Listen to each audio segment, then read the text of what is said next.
I think we all know what our reaction was whenever Prime 4 was announced.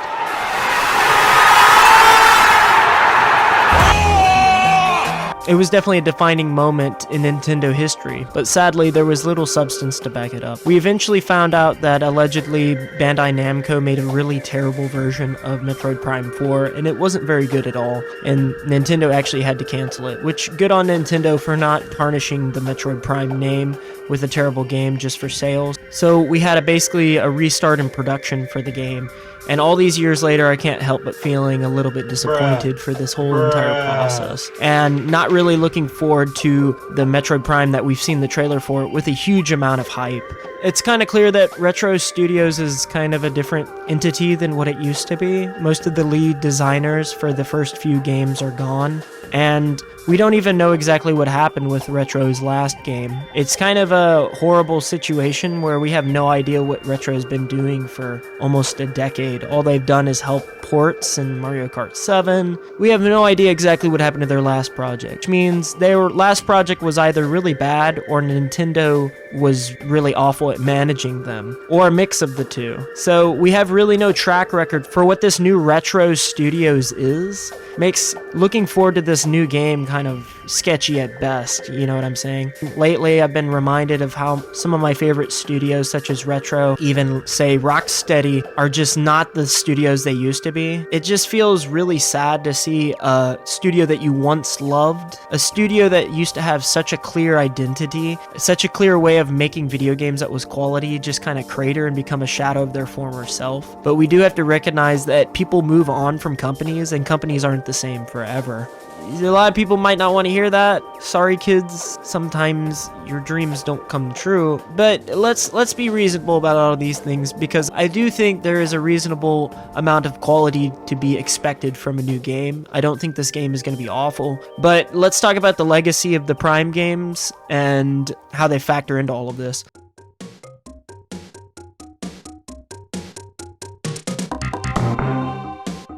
Metroid Prime is my favorite game probably ever. It's been one of my favorites for most of my life. So Metroid Prime 1 is great because you get invested into a totally different world. You're building slowly up back to where you were before, destroying every boss on the block, investigating the world, uncovering its secrets, becoming an overall epic bounty hunter, killing anything that stands in your way, upgrading slowly, finding these beautiful environments that are each different in their own way, slowly but surely maneuvering through the different mechanics of the game and successfully getting to the end and unlocking this whole puzzle piece of a map design, and then just beating it by beating the Omega Pirate, Ridley, and then Metroid Prime herself. It's a really satisfying game, and honestly, it's great because of its simplicity. Sound design's great, the graphics were great for the time, revolutionary for the time, and the music was on point. Definitely the best Metroid soundtrack, which is saying a lot because the Metroid soundtracks are great. Metroid Prime 2, bit of a disappointment. It's too hard, unreasonably hard at times. It's not fun, doesn't really make you feel powerful. The way that the game communicates a lot of the ideas don't really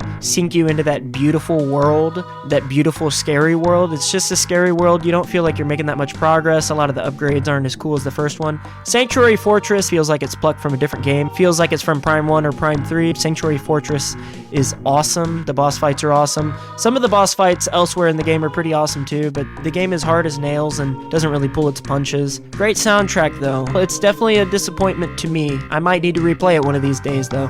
Prime 3, very good. Lots of problems with the game, honestly. It's too easy. Focus is too heavy on story. There's too many cutscenes, not enough freedom. There's a lot of repetitive actions. The game's too long, etc., etc., etc. But I mean, it really just gets that Prime feeling going some of the time. There's just some epic moments in 3 that weren't really as much in 2 that really capture the idea of what a Metroid game is. The thing that really got me to realize how special Prime 3 was approaching the Rundus fight. I was so locked in to the gameplay, the art design, the sound design, the music, everything. It was starting to really put me into the game in a way that I was experiencing it differently than I had almost all of Prime 2 pretty much, and I finally felt like that Metroid Prime 1 magic again when I was playing the Rundus fight. There's just so many good things about Prime 3 in terms of Skytown, the art design, the overall world building, the music, the gameplay. It's a quality game, man. Not as good as 1, but man, there's some good stuff in 3.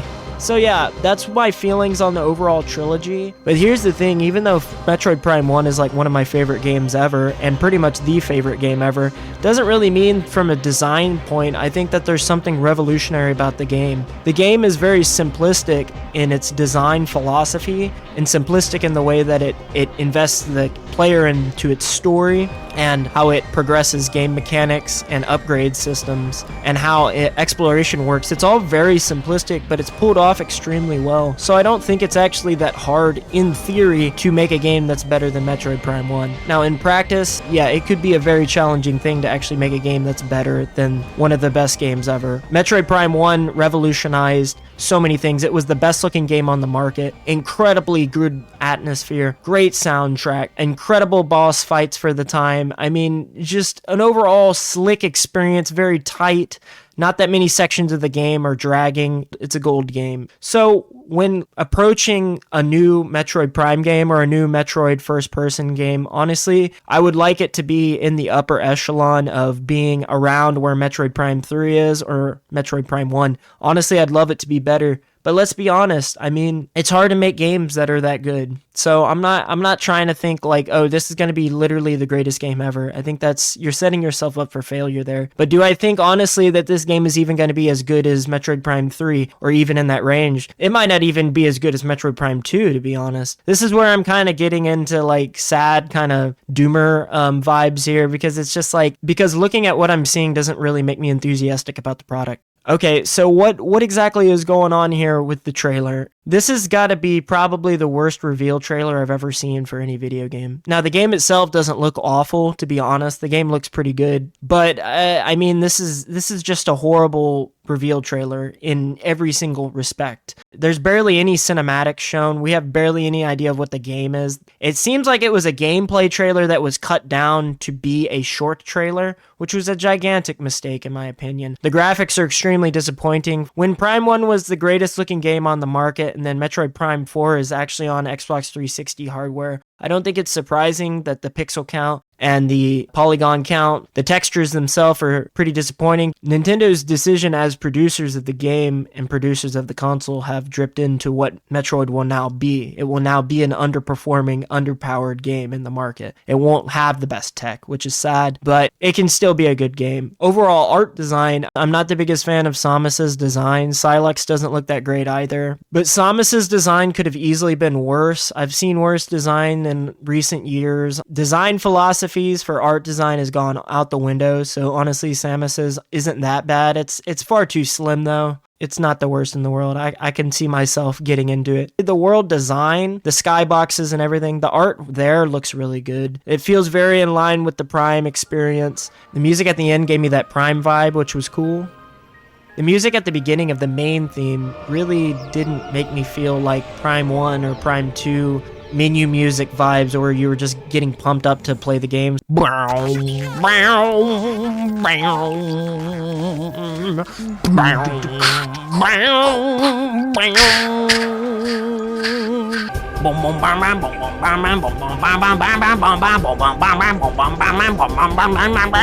So hopefully that's not the actual main theme for the game. Overall, I mean, this is like one of the worst edited little trailers that we've ever seen. It's honestly a horrible piece of marketing. The game overall looks like it could be really good though, but honestly, it feels like this is a really weird situation where we have a company that we have really no idea what their track record is. We have no idea what the problem with their last project was.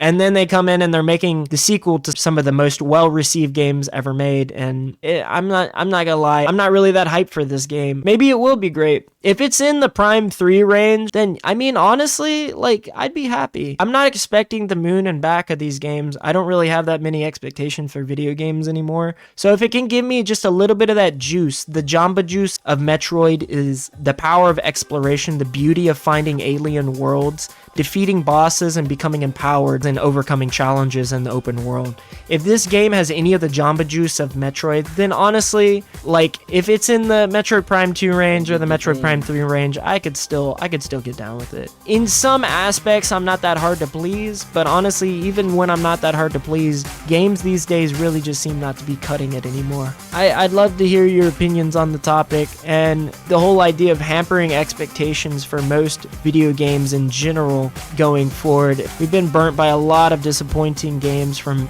studios we used to like, so I don't know, man. I'm just giving you my ideas on the topic. You tell me what you think. Obviously, we'll see what happens when the game launches. All that good stuff.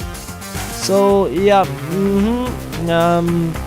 I guess this is where the video ends. Goodbye.